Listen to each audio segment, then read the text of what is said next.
This is East Asia Tonight. Good evening, everyone. I'm Jill Newbronner. Tonight's top stories from East Asia. Meltdown in East Asian markets. The region's biggest tech hubs, Japan, Taiwan and South Korea, lead a global rout as investors panic over the U.S. economy. North Korean leader Kim Jong-un hands over hundreds of tactical ballistic missiles to border troops, weaponry that Pyongyang says is the most powerful and up-to-date of its kind. The Philippines and Vietnam readies a joint Coast Guard drill in the South China Sea, putting their maritime rivalry aside amid heightened tensions with Beijing in the contested waters. Cambodia breaks ground on a China-funded canal that links the capital, Phnom Penh, to the sea. And that's despite environmental concerns and straining ties with neighbor Vietnam.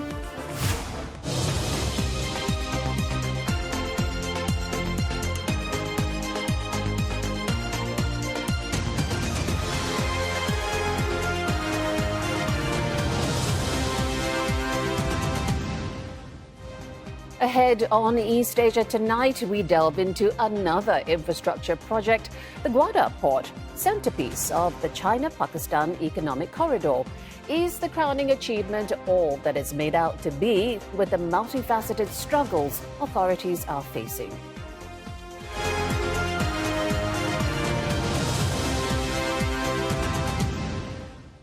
Before all that, we've got some breaking news out of Bangladesh for you. Thousands of protesters, alongside what appears to be security personnel, have stormed the palace of Prime Minister Sheikh Hasina in Dhaka, with the leader reported to have resigned and fled the country with her sister. Protesters were seen on Bangladeshi TV channels as they removed items from the palace, and you can see that happening there. Now, this follows weeks of anti-government demonstrations, which saw some 300 people killed. We'll be having more updates on this development a little later in the bulletin. Well, stock markets in Asia and Australia plunging today amid fears of a recession in the US. Now, the rout in this part of the world is continuing in Europe, with US stocks set to fall as well. For more on this development, we have Roland Lim from CNA's business desk. Roland, Black Monday 2.0 for Asian markets, or are they just throwing a tantrum? Well, I'm going to let our expert guest answer that question for you, but it was a veritable sea of red. Japanese markets, the third world's biggest, leading the declines, resulting in authorities halting trading in two of its indices. Fears of slowing growth in the U.S. hurting confidence, while investors are worried that more hikes in Japan's interest rates could dent exporters' earnings. The Nikkei 225 shedding an eye-watering 12.4%, its biggest one-day percentage fall since the Black Monday crash back in 1987. Now, trading on the Nikkei 225 VI futures, which measures volatility on the Nikkei, was suspended twice as circuit breakers kicked in. The broader topics plummeted by about the same amount, even as its earlier fall also triggered a circuit breaker. Remember, exchanges put circuit breakers in place to prevent panic selling. Now, traders attribute the selling to a major correction as markets absorb the earnings implication of a yen that has strengthened by about 9% against the dollar to around 143 currently, from the 161 level just 3 weeks ago. The yen's strong rebound follows a surprise interest rate hike by the Bank of Japan last week. The rest of Asia-Pacific not spared South Korea's Kospi tanking as well, closing the day 8.8% in the red. The bourse imposed a circuit breaker for the first time since the pandemic on the Kospi and the small-cap KOSDAQ index. The meltdown extended to Taiwan, where the TAIEX fell by a record 8.4%. India's markets also joining the decline. Now, to help make sense of what's happening, we're joined by James Cheo. He is Chief Investment Officer for Southeast Asia and India at HSBC Global Private Banking and Wealth. James, good to have you with us. Now, Asian investors clearly rattled by the prospects of a U.S. recession. The billion-dollar question I have for you is whether selling is overdone or is it set to continue? Well, if you look at the moves in the last few trading sessions, it's actually fairly large. So I think that short-term volatility will be there, but clearly I think if you look at the economics, if you look at the earnings season, I think the fundamentals are still holding up.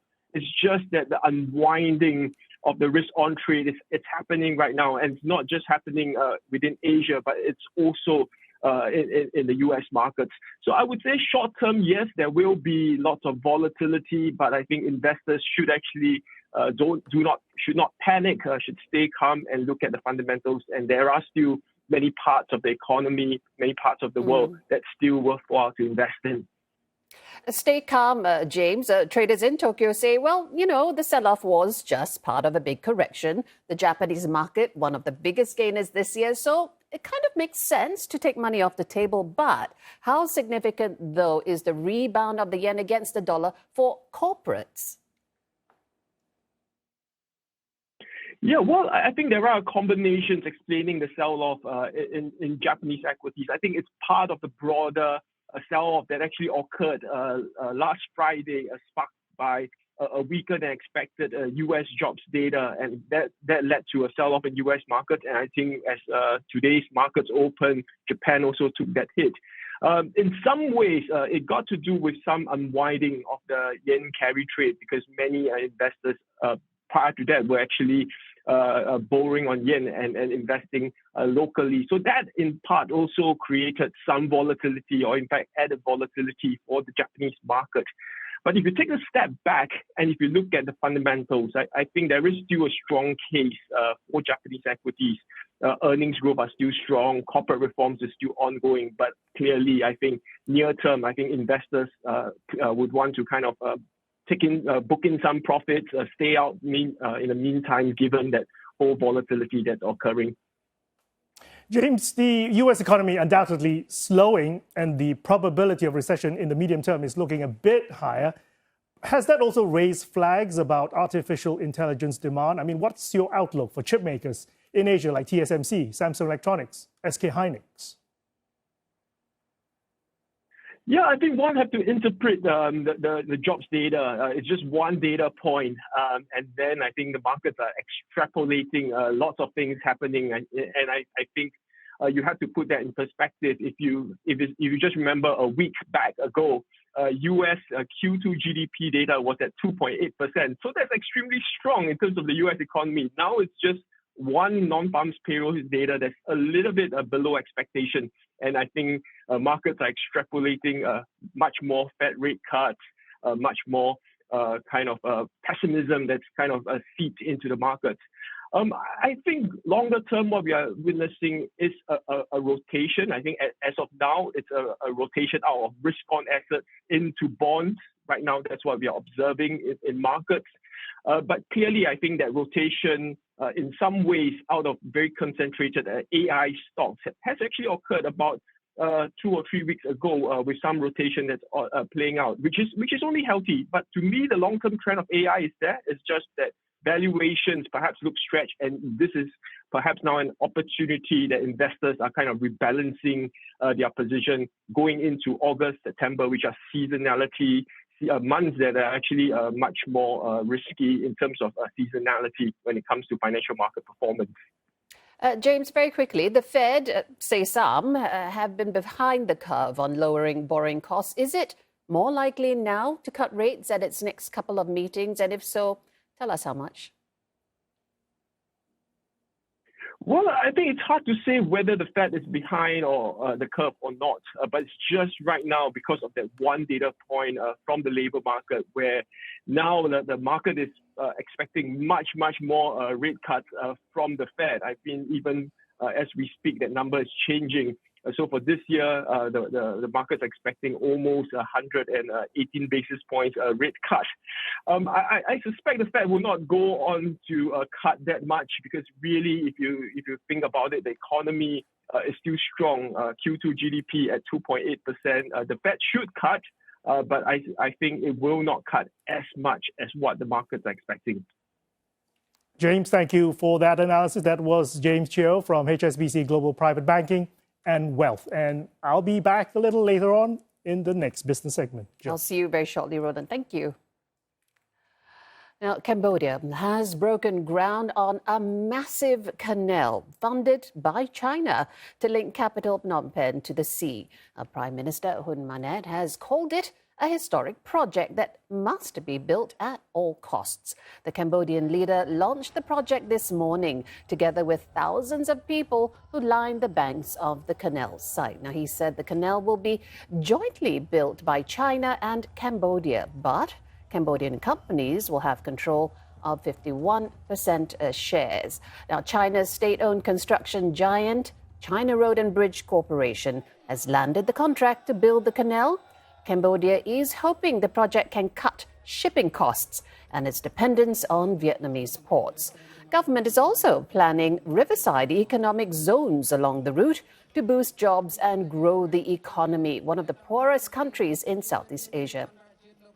The Funan-Teco Canal, 180 kilometers long, with a price tag of $1.7 billion, will run from a spot on the Mekong River near Phnom Penh to the Cambodian coast on the Gulf of Thailand.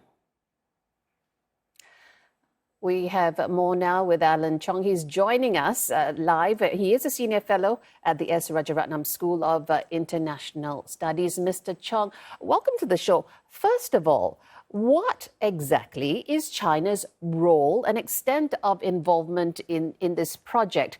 Are they paying for it? Are they going to run it?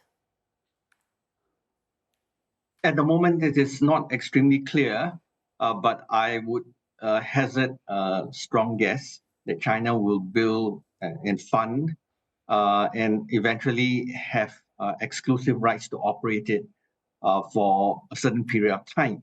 An infrastructure project, as you pointed out, 180 kilometers long, is a massive undertaking.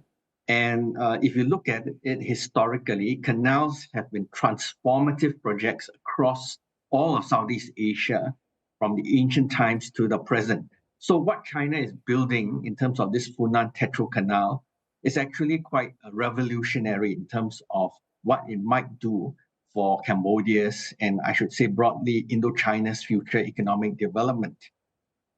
That is significant. You're using words like revolutionary, historic, and frankly, it's not the first military or economic collaboration between Cambodia and China. You remember that Cambodia allowed China to build a base on the Gulf of Thailand with Chinese funds, and Chinese warships have been spotted there. So what is the larger story here?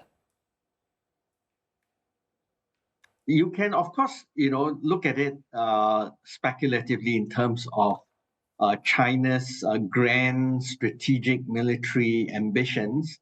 That's always been in the background, and they've mostly built the so-called contentious Ream naval base, near Sihanoukville, which has been a target of a lot of U.S. speculation that it's built for the People's Liberation Army's future naval and potential, ground force projection, etc. But leaving that aside, you have to understand that building infrastructure projects of this scale is part and parcel of China's ongoing Belt and Road Initiative. Although the Chinese economy, some speculate, isn't quite robust at the moment in terms of its performance, but by and large, Beijing has an eye on the long term. A canal, as I've suggested, is revolutionary in terms of sparking economic growth all along its banks, left and right. So, the people who are celebrating today alongside Prime Minister Hun Manet are probably doing it for very good reasons.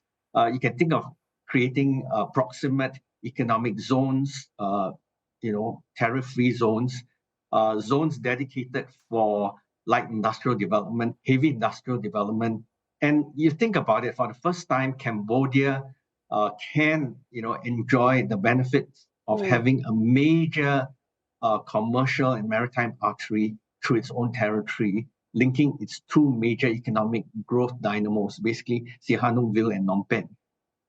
I mean, clearly it's playing very well to an internal audience. But, let's get back to China, having invested billions into Cambodian infrastructure and elsewhere. And like you said, it is part of China's larger Belt and Road Initiative. But how significant is Cambodia itself as a keg, one of the parts of this infrastructure project? How significant is it?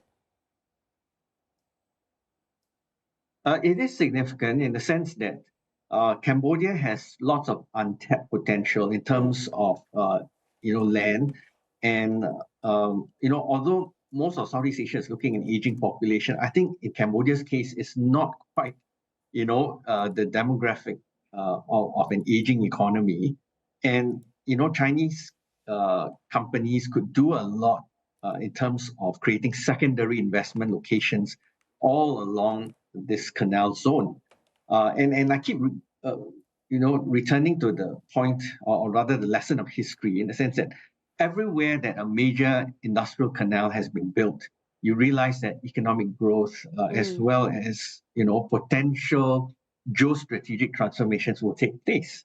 Again, you don't have to go far to look at China's own history. Whenever the dynasties, in the past have built canals, they built it to consolidate not just imperial power, but also, to bring economic prosperity to the people, jobs, and so on and so forth. And along with it, even in those days, the age of sail and horse carriage, you could also use the canals to transport troops, transport, your plenipotentiaries of power, and so on. Yeah, absolutely. So, is China, in fact, also buying a diplomatic voice in the region, given Cambodia is, a voice for China in ASEAN, and also on key issues like the South China Sea? Yes, indeed. This is another way of ensuring that certain ASEAN members will find an indirect incentive to buy into Beijing's position on South China Sea. There's no doubt about it. And, you have to understand that this is a historic opportunity for Cambodia as well, because Cambodia, this is the new Cambodia we're talking about, does not want to associate, or does not rather want the world to associate this country with its past, the past of the Khmer Rouge, of genocide and of poverty. Now it wants to look forward. And, there are very few economic benefactors around the world at the moment other than China. I mean, this is a fact of life. Fascinating. Thank you so much, Alan Chong from the S. Rajaratnam School of International Studies. Many thanks. Coming up on East Asia tonight, North Korean leader Kim Jong-un equips troops on the border with new tactical missiles, claiming they can counter threats from the U.S. A rocky road ahead for China-made electric vehicles facing tariffs from the EU and a possible ban on Chinese software in autonomous vehicles in the U.S.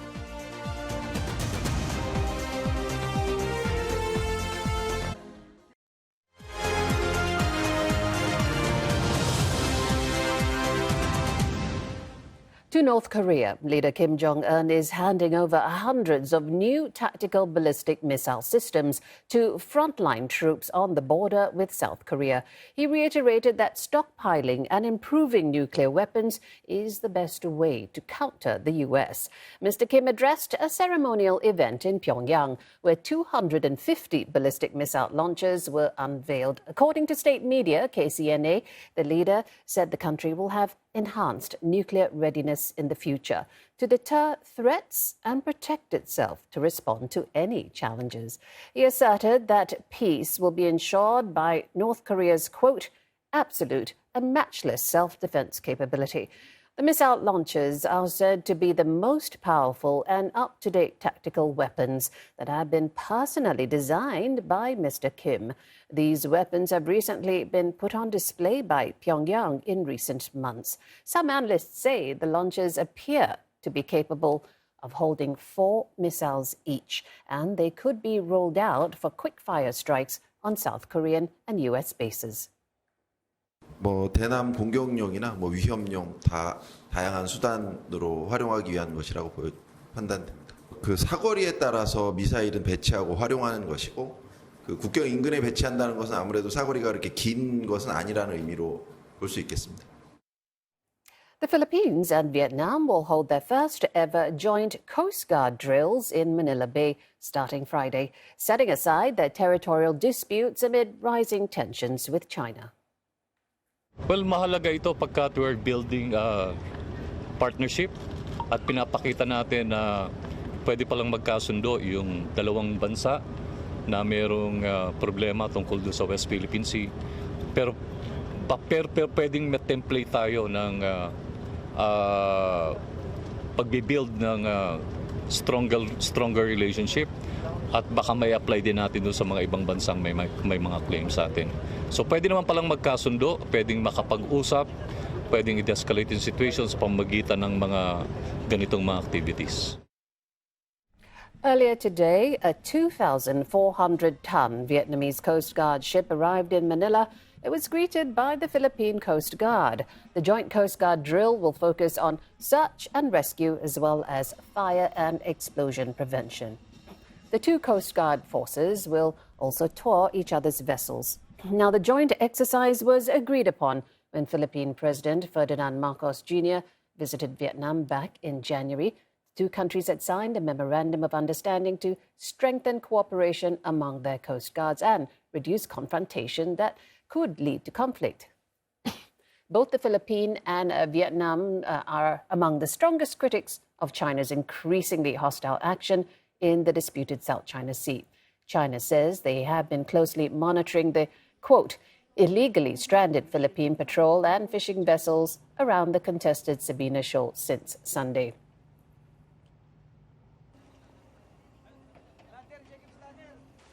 Responded that Beijing has no reason to complain about its vessels because they were within their exclusive economic zone.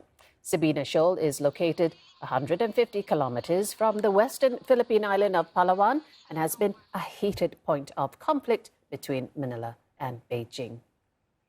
We've got more business news for you with Roland Lim. He hasn't gone far. Over to you. Thanks, Jill. There is more news on electric vehicles. The US is reportedly planning to bar Chinese software in autonomous and connected vehicles in the coming weeks amid national security concerns. The Commerce Department is expected to propose a rule barring Chinese software in vehicles with Level 3 automation and above, effectively banning the testing of Chinese-made self-driving vehicles on US roads.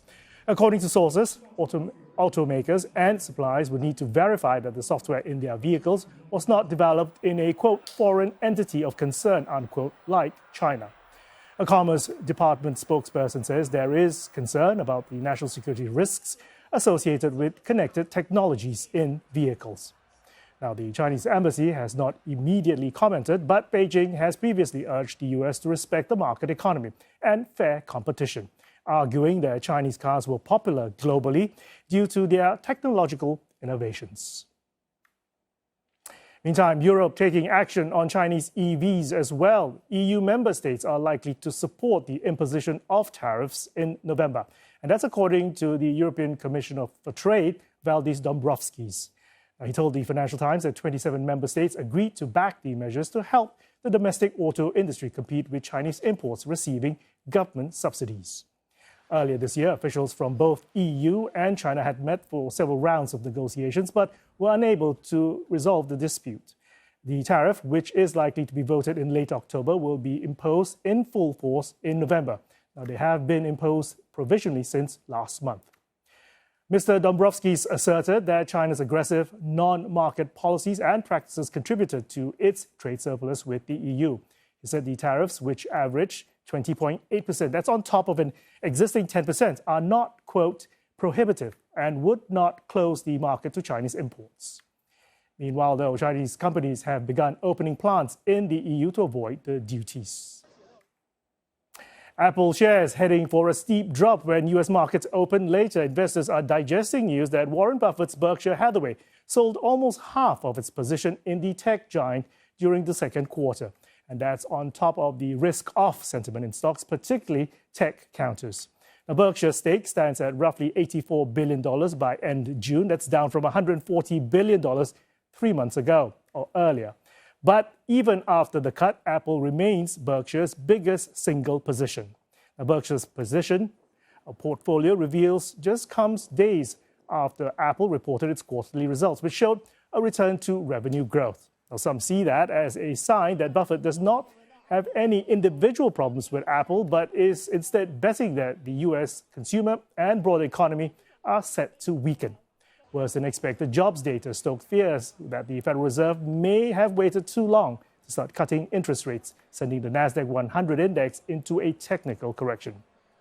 Microsoft, Amazon and Alphabet have all tumbled from recent highs reached in early July. And Apple shares down more than 8% in pre-market trading. And that's all the business news I have for you. It's back to you, Joe. Roland, thank you so much. Coming up on East Asia tonight, the China-Pakistan economic corridor has been plagued by security challenges and delayed timelines in recent years. So what is Islamabad doing to boost Beijing's confidence? We'll be speaking with our correspondent on that in just a moment.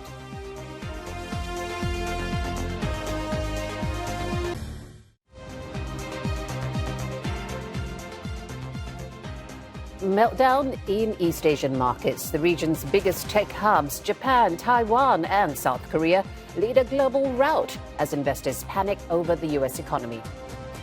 Cambodia breaks ground on a China-funded canal that links the capital Phnom Penh to the sea, despite environmental concerns and straining ties with neighbor Vietnam.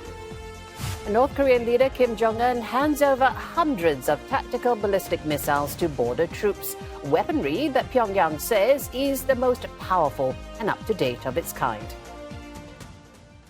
For almost a decade now, Pakistan has sought to revitalize its struggling economy with the China-Pakistan economic corridor. It was launched in 2015 amid much fanfare, with $54 billion worth of infrastructure projects planned. But it's since been struggling with security challenges, complex regional politics, and delayed timelines.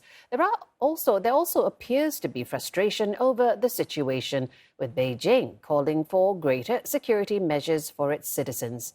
Ira Mustafa travelled to Gwadar port, a flagship component of the partnership, for this exclusive report. The China-Pakistan Economic Corridor is a 2,000-kilometer-long superhighway that starts in China's Xinjiang province, tracks the length of Pakistan, and ends here in Gwadar, in what used to be a small fishing town, but is now central to China's Belt and Road Initiative success. The idea was ambitious, to build a deep-sea port that would give China and Pakistan access to Central Asia, South Asia and the Middle East in one go. Much has changed here in recent years. Developed by Chinese engineers and financed by the Chinese government. The port in Gwadar, located in southern Balochistan province, is now the only port in the country capable of handling large vessels. The flagship component of the CPEC project, the development of Gwadar, aims to uplift impoverished communities and bring new prosperity to the region. तालीम याफ्ता लोग हैं BA किया है MA किया है लेकिन jobs नहीं मिल रहा है हमें ठीक है ना यहाँ पे मतलब हुकूमत को यही चाहिए कि यहाँ के लोकल को तरजीह दे दें. The port isn't the only new development here. The China-Pakistan Friendship Hospital has brought an end to long trips to Karachi for medical treatment. A journey, along with many others, that has been made easier by significant improvement to key roads. The port opened in 2018, touted as a centerpiece of trade for South and Central Asia. But it's seen a slow start, a situation that analysts are optimistic will improve. It will take time to get to the full potential. Like any other business, many countries have shown the interest and they're signing the agreements with Pakistan, and they are also showing the interest to invest in the Gwadar. Local businesses admit that Gwadar has potential, but more needs to be done to transform this city into a viable shipping port.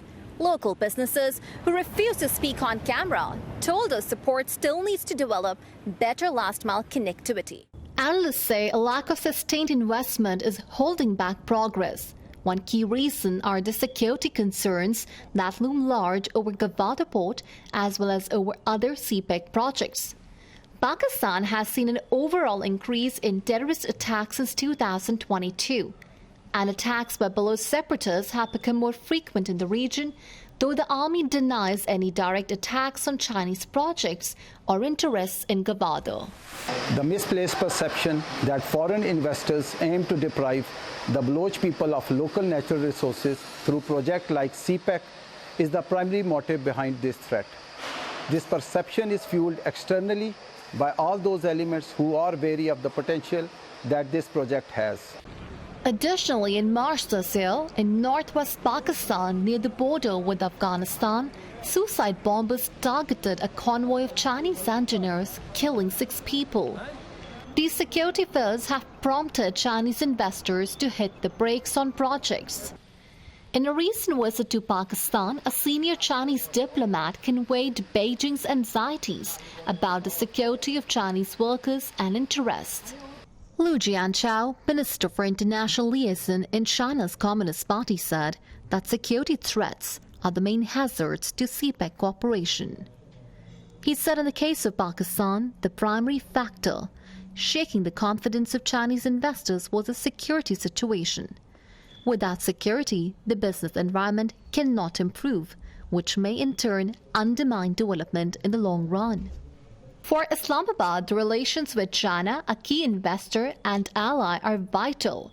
It has rolled out new security measures to try and protect Chinese citizens. We have raised a special force of more than 11,000 security men that is dedicated to security of CPEC projects, and now it also looks after non-CPEC projects. We have also enhanced the security protocols, which involve our police, our civil armed forces, and we are making very extensive security cover of the areas where Chinese are working. The military has also stepped up security for Chinese workers building the Gwadar International Airport. Pakistan Army has raised Special Security Division in this regard to implement all the security guidelines and provide foolproof security to CPEC projects. Apart from the two armies regularly conduct exercises for transfer of best practices and knowledge sharing. The government has also launched a national counter-terrorism operation to address its wider security problems. These would largely be intelligence-based operations, so they would not be targeted against large sections of population. They would not involve any displacement of population from their villages or from their places of residence. An improvement in security should soothe fears with the viability of Gwadar Port and other CPEC projects and encourage a return of much-needed investment. Many of the youth in the sleepy town are looking towards a brighter future, echoing the hopes of a country struggling for political and economic stability after a prolonged period of internal turmoil. Hira Mustafa, CNA, Gwadar, Balochistan Province. Well, let's continue our conversation with Hira. She is now joining us live from Islamabad. Hira, we heard both sides talking about their concerns about the security situation there, but you were there. Tell us what you observed.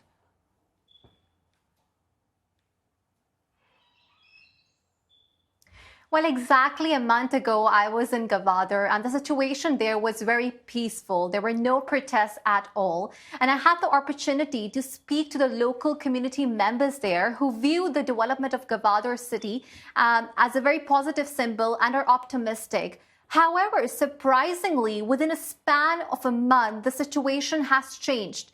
Protests are happening in Gwadar city, and the government is trying its best to negotiate with the Baloch ethnic group that is camping at the major highways and roads of Gwadar city. The protesters are protesting against the alleged human rights abuses and enforced disappearances, and wants the authorities to address their concerns. However, the government is trying to negotiate with the Baloch ethnic group and has promised to fulfill their demands, and has also vowed to look into the matter of missing persons, and has denied all these accusations which the Baloch ethnic group is blaming towards the authorities that they are involved in the enforced disappearances of these missing persons from the Baloch ethnic community. However, the stalemate still continues, and the government is trying to resolve the matter and is reaching out to these ethnic group members who are protesting at the major highways and roads of the Gwadar city. The concern has also been raised by the Chinese Consul General last week while addressing the media briefing in Karachi. The metropolitan city of Pakistan has urged the provincial government and also the federal government to sit down with these protesters and to listen to their concerns, which they are urging the authorities to look into these crucial matters as development of CPEC Phase 2 is on its way, and Chinese Consul General has raised its concern and has stated the authorities to sit down, have a dialogue, and to work on a positive solution to end this deadlock. And Chinese administration has also vowed that they're keen to uplift the impoverished communities of the Gwadar city, as Gwadar port is the hub of the China-Pakistan Economic Corridor Phase 2 project, and they want to transform this port into a transshipment hub. Now, if all these steps that you've just talked about by the authorities to secure the situation there fails, could the security concerns derail the CPEC and Chinese interests completely?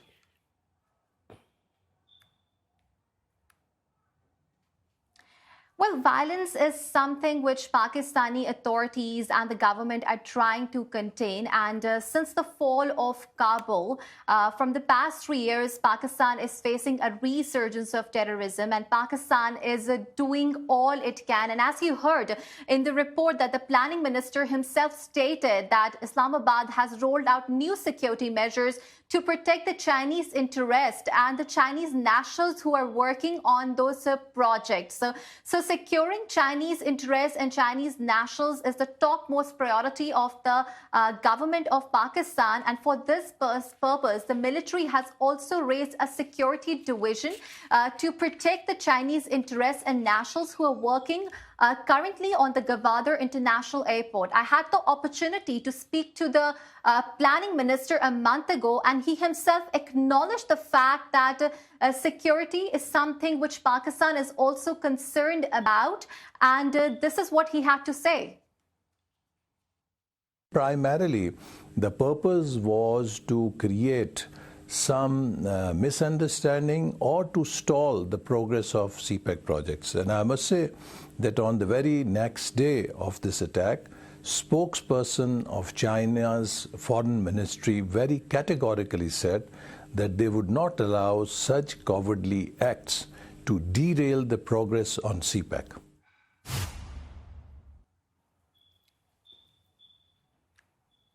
As you heard yourself, that the planning minister is saying that the Chinese administration is also helping Pakistan in tackling this menace of terrorism and is committed to uplift the upgradation as CPEC Phase 2. Also on 14th of August, inauguration of Gwadar International Airport is on its way, in which a Chinese delegation is due to be a part of it. So Pakistan is working in all its capacity to overall improve the security situation of the country, as Pakistan is also struggling economically to stabilize its economy. So it's vital for Islamabad to improve the overall security, to secure the foreign reserves in order to uplift its economy in the right direction. Yeah, you mentioned uplifting the economy. So security aside, CPEC also made some promises to locals, to the businesses in the area, which don't seem to be coming to fruition. What are some of the complaints and challenges among the government and locals there?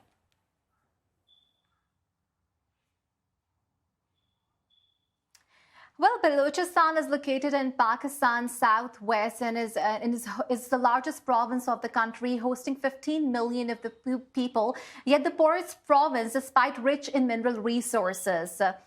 Since I was in Gwadar last month and I had the opportunity to speak to the local community members, they are optimistic. They are happy with the progress which is happening at the Gwadar port and in the region itself, but they have their concerns and they say that they want provincial government to create more employment opportunities for the people of Balochistan, and they should prioritize hiring more local people, and they should also address the concerns, their basic rights, for example, prolonged power cuts and water shortages. In response to this, the provincial government says that the Balochistan people and the local community members are the first and foremost priority of the people of the government of Pakistan, and yet again there are some hurdles which the provincial government is also facing, and that is that most of the people of the Balochistan community are not well skilled. So the government is trying to set up vocational training institutes to equip these local community members with a modern skill set so that they can be benefited with the upgradation of CPEC Phase 2. Is the government considering maintaining momentum on CPEC by coming up with the next project, next in the pipeline?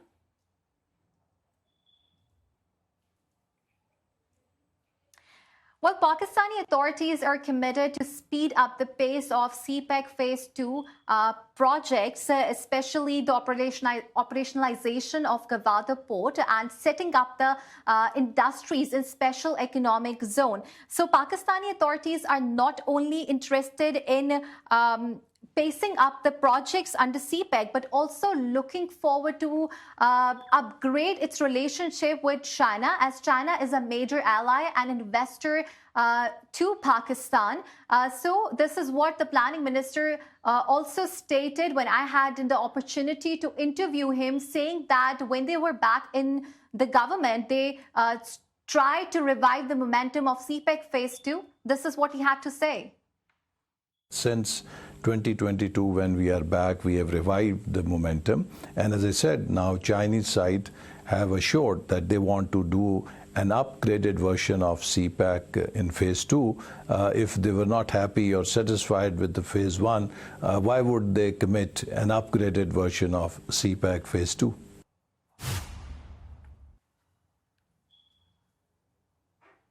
As you heard Planning Minister saying that Chinese are satisfied with the security parameters which Pakistan has rolled out, and if they were not interested or if they were not satisfied, why would they be looking forward to upgrade CPEC Phase 2? However, in a recent statement, Prime Minister has also stated that Pakistan wants to improve its relationship with America, but not at the cost of Beijing, which signifies that Pakistan and China are committed to expand their cooperation beyond CPEC Phase 2. Hira, I appreciate you covering that story from all those angles. Hira Mustafa joining us live from Islamabad. Coming up on East Asia Tonight, Bangladesh is forming an interim government after Prime Minister Sheikh Hasina resigns from the top job, ending a 15-year rule. Thousands of people have stormed Prime Minister Hasina's official residence, while crowds poured into the streets of the capital, Dhaka.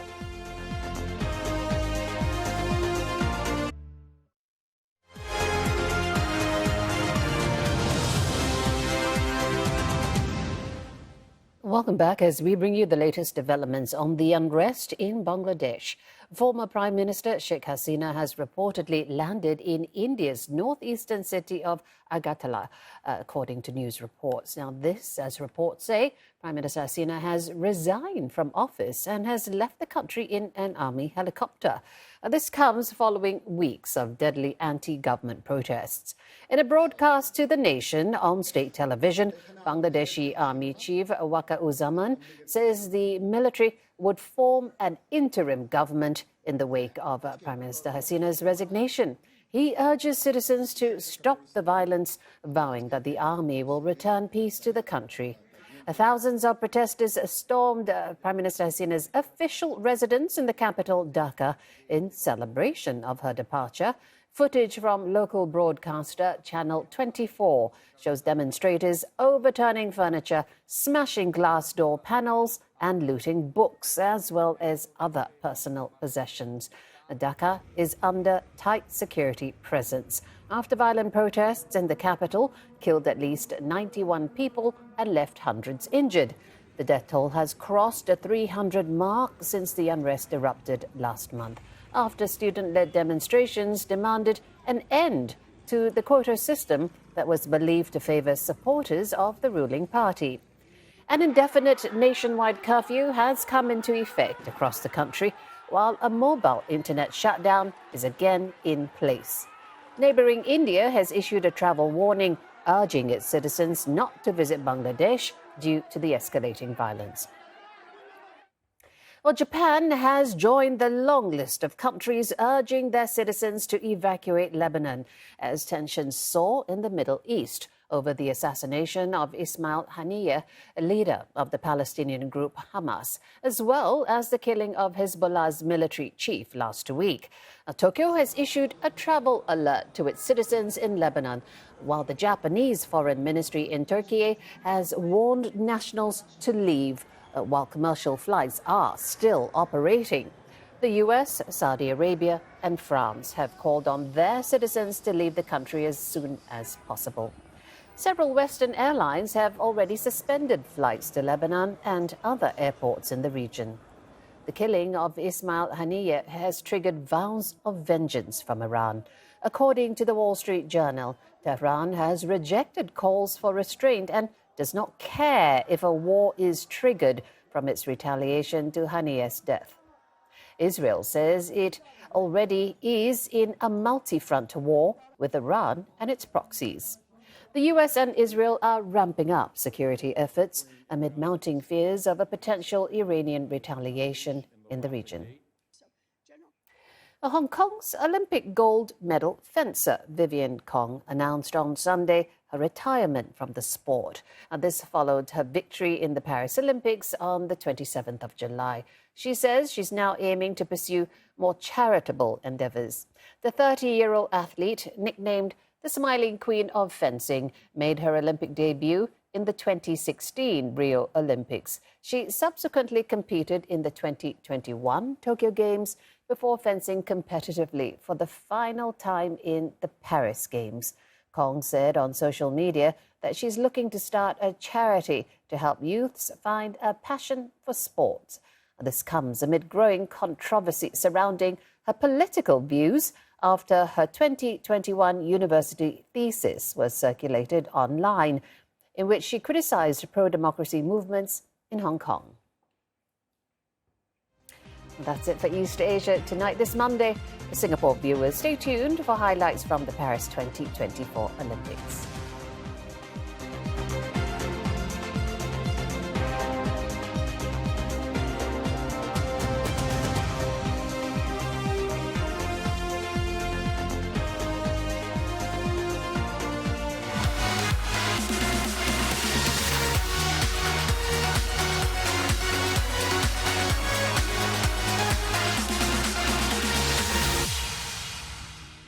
Hello, I'm Paul Singh with your Olympic update this hour. Germany wins the relay. Nipped just, I think, in front of Potter for silver. Germany has clinched the triathlon mixed relay title, with Laura Litterman sprinting past the finish line first to complete her team's timing of 1 hour 25 minutes and 39 seconds. You heard the announcer there calling the silver for Great Britain. The official had to rely on photo finish when Beth Potter, then USA's Taylor Knipp, set exactly the same time of 1 hour 25 minutes 40. After a small delay, the silver medal was awarded to the American team. It's back-to-back silvers for USA after they finished second at Tokyo 2020. A commendable effort from France, who climbed back to the 4th place from 15th.